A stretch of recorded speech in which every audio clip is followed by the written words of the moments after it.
بڑا مقصد لے کر ہر سال عید الاضحیٰ آتی ہے، قربانی کا جو بڑا مقصد ہے، تو آج کس نظر سے لوگ جو ہیں اس عید کو مناتے ہیں؟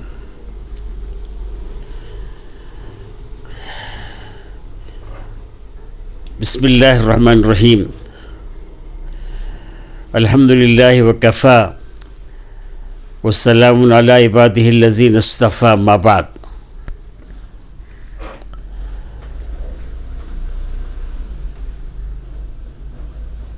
سبوں کے لیے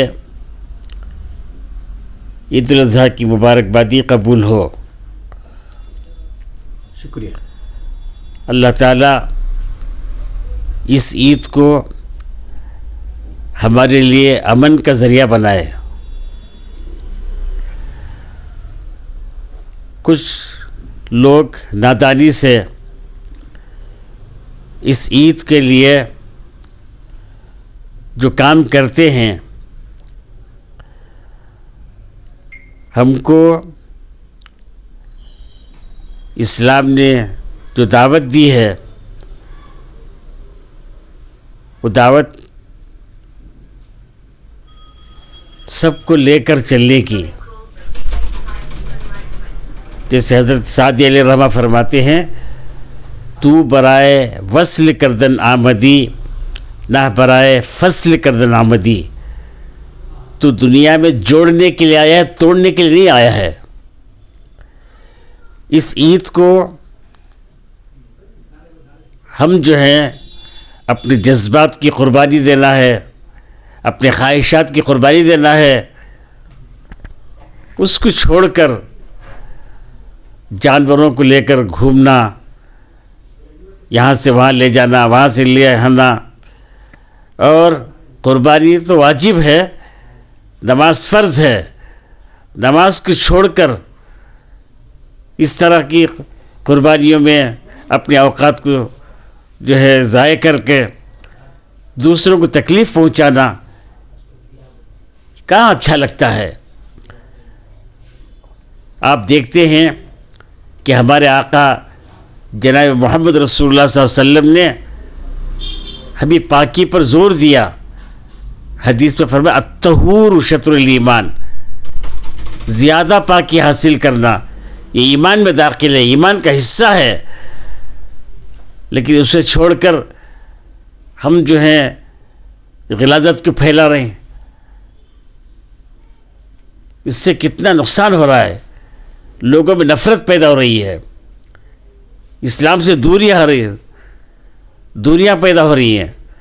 حالانکہ اسلام میں اٹریکشن ہے، ہم صحیح طریقے سے قربانی دیں گے، پاکی صفائی کا خیال رکھیں گے، تو انشاءاللہ اس سے لوگوں میں محبت بڑھے گی۔ آج جو ٹینشن چل رہا ہے، ٹینشن کی وجہ کیا ہے؟ ٹینشن کی وجہ یہ ہے کہ ہمارے اعمال، ہمارے کرتوت ایسے ہو رہے ہیں جس سے ان کو بے چینی ہو رہی ہے۔ اسلام میں تو تعلیم یہ دی گئی ہے، لا توزی جارک بریح قدرک، تم اپنے گھروں میں اچھا سالن پکا کر بھی پڑوسیوں کو تکلیف مت پہنچاؤ۔ یہ ہماری تعلیم ہے، اسلامی تعلیم ہے کہ اچھا سالن پکا کر تکلیف نہیں پہنچانا ہے، تو غلاظت ڈال کر تکلیف پہنچا سکتے ہیں کیا؟ غلاظت ڈال کر۔ اس لیے میں گزارش کرتا ہوں کہ غلاظت ڈالنے کے لیے کارپوریشن کی طرف سے جو یہ بنائے گئے ہیں وہیں پر جا کر ڈالیں، اور پاکی صفائی کا خیال رکھیں، اور کسی کو ہماری وجہ سے تکلیف نہ ہو۔ جیسے حضرت سعدی فرماتے ہیں، مرا بخیرت امید نیست شرم رساں، مجھے تمہاری ذات سے بھلائی کی کوئی امید نہیں ہے، کم از کم برائی تو مت پہنچاؤ۔ ہر آدمی یہ طے کر لے کہ میری ذات سے کسی کو تکلیف نہ ہو، تو انشاءاللہ امن ہی امن، خیر ہی خیر۔ میں سب سے یہی گزارش کر رہا ہوں کہ عید قربان کے موقع پر ہم جو ہے امن کا پیغام عام کریں، سب کو راحت پہنچانے کی فکر کریں، تو انشاءاللہ بہت فائدہ ہوگا۔ ایک مسئلہ یہ بھی ہے کہ ہندو بھائی جو گوشت کھاتے ہیں تو انہیں قربانی کا گوشت دینا ہے یا عید کی خوشیوں میں شامل کرنا ہے یا نہیں، کیا طریقہ ہے؟ برادران وطن میں جو گوشت کھاتے ہیں ان کے لیے گوشت کا پہنچانا، ان کو ہماری دعوت میں شریک کر لینا بہت اچھا ہے، تاکہ اس سے محبت بڑھے گی.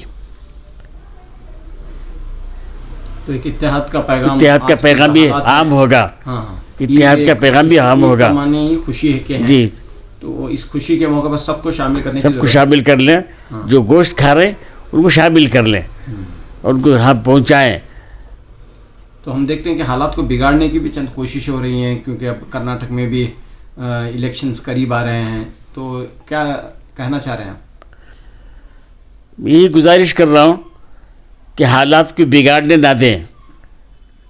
بعض لوگوں کے مزاج میں چھیڑ چھاڑ ہے اور ان کی فطرت میں داخل ہے چھیڑ چھاڑ کرنا، تکلیف پہنچانا.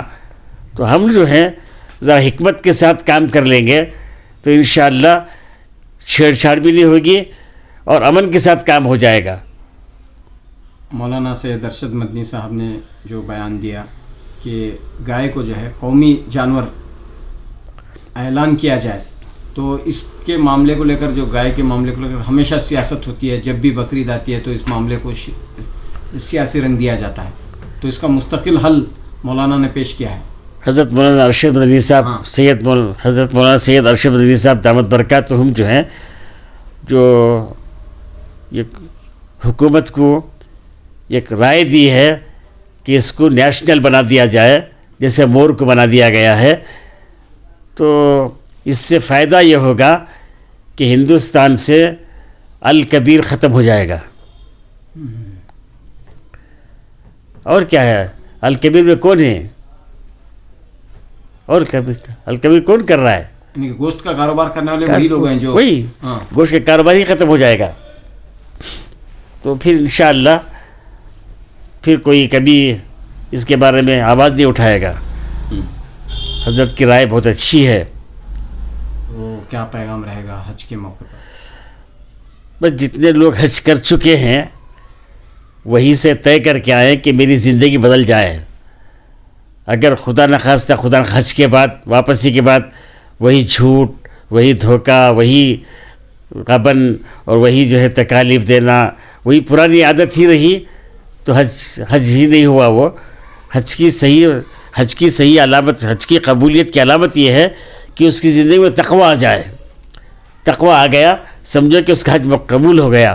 اگر تقویٰ نہیں آیا ہے، پہلے سے زندگی اور بگڑ گئی ہے، سمجھو کہ اس کا حج ایسے جا کر آ گیا ہے. وہ جیسے حضرت سعدی نے فرمایا، خر عیسیٰ گر مکہ روت چو باز آمد ہنوس خر باشد. عیسیٰ علیہ السلام کا گدھا، پہلے گدھے کے ساتھ، گدھے کے بیٹ پر حج کو جاتے تھے تو گدھا حج کر کے آ گیا تو اسے حاجی گدھا تو نہیں بولتے، گدھا گدھا ہی رہے گا. تو اس طریقے سے ہم جو ہے اپنی زندگی بدلنے کی فکر کریں گے. اس کی فکر کریں کہ میری زندگی آنکھ پاک ہو جائے، زبان پاک ہو جائے، ہاتھ پاؤں پاک ہو جائے. اس طریقے سے زندگی گزار لیں گے تو حج صحیح ہوا، اس کی علامت ہے.